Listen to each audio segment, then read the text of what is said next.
So we're here to talk about Grimm. We're starting a rewatch podcast, spoiler free. Yes. Hopefully, Painfully spoiler free as best we can. Recapping each episode from the 2011 Universal for NBC show Grimm, which first aired on October 28th, 2011 for Halloween. And when did you watch it first? Well, it came to Netflix in 2012 in February. I can't actually remember when I started watching it. I know there was quite a lot of it out already, so maybe it was 2 or 3 seasons in when I started watching it. And I've just done a complete rewatch in the last couple of months, and it almost feels like a totally different show, because when I think back to like who I was then compared to who I am now, or what I've experienced in my life now, like I remember having very different opinions of some of the characters and their arcs and stuff as to this rewatch, especially the female characters, which I found really interesting, and I don't know, it led me to a little bit of self-reflection actually. So I think like to revisit stuff, but to also have content to follow along with is to me it's just a really delightful thing to do. I love a rewatch podcast, and I was instantly looking for one on Grimm. That's what led me to say let's just make one, because we had a conversation where I said, "Oh, have you seen Grimm?" and you're like, "Yes," and then you rewatched it all and then suggested that we do this podcast. Yeah. And I obviously was like, yes, because I too absolutely love it. But I, unlike you, haven't rewatched it, so I like probably watched it like 11 years ago, but this is sort of like I've forgotten loads of stuff. I can't remember like a lot of the big story arcs and things, just random snippets. So this is kind of exciting for me because it also feels like I'm jealous. Semi the first time. I want to rewatch it again for the first time. Do you have anything that you specifically remember? Spoiler free, obviously. I remember some extremely gory moments, which is not a spoiler, but maybe a content warning. Yeah. If you too have not watched it. And some really great character arcs.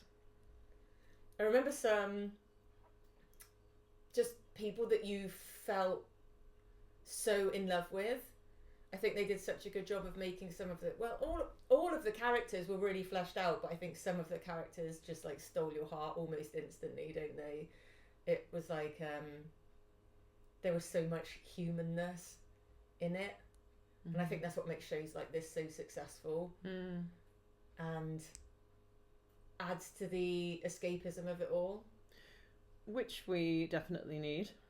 Yeah, I think that's what's so powerful about fantasy for me and for you. Yeah. Not it's not everyone's genre, but I think having these little worlds that you can disappear into when the world that we're currently stuck in is melting,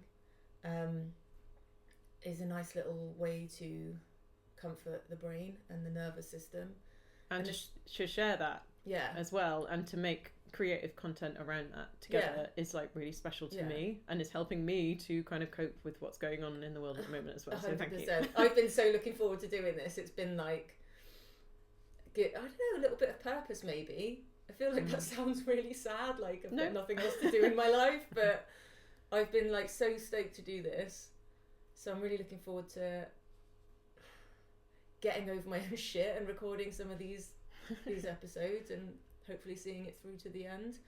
Also, part of me is like, I can't wait to get to this episode, and I'm dying to talk about it because I've just seen them all. But it is it's going to be a fun time, especially when we don't have to be so absolutely on it with not saying particular words, and as we progress, spoiler free, when we could just flow. Yeah.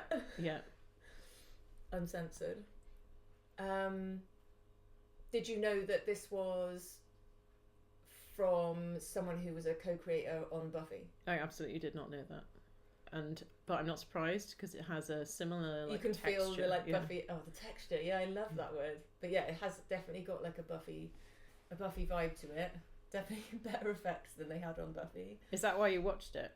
Or did you know Like, that? yeah, I'm pretty sure it is. I think one of my friends, David, told me about it and said that it had something to do with Buffy. David Greenwald, your friend. My best friend, David Greenwald. No, my friend David Hill. I'm sure it was him that told me about it, which then I saw the thing on Netflix and chose to watch it. Instantly now I'm watching it on DVD, and if you want to do that too, they're on Vinted for like a few quid.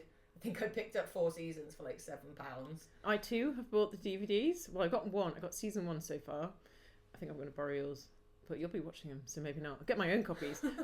We've already noticed that our copies have minor differences, which is quite exciting. Yeah, it'll be interesting to see how that goes, and how different they might have been to the ones that were aired on the TV at the time. I don't think it'll be massive.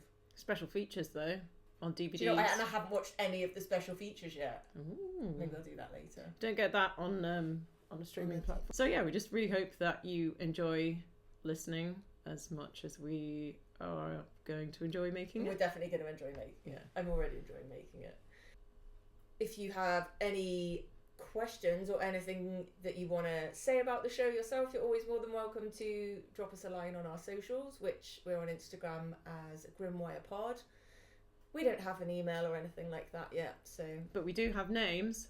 Oh, yeah. My name is Babs, and my pronouns are they, them. And my name is Celia, and my pronouns are she, her. Probably should have done that right at the beginning. But there you go. And there we are, and this is Grimm, and yay. Yay!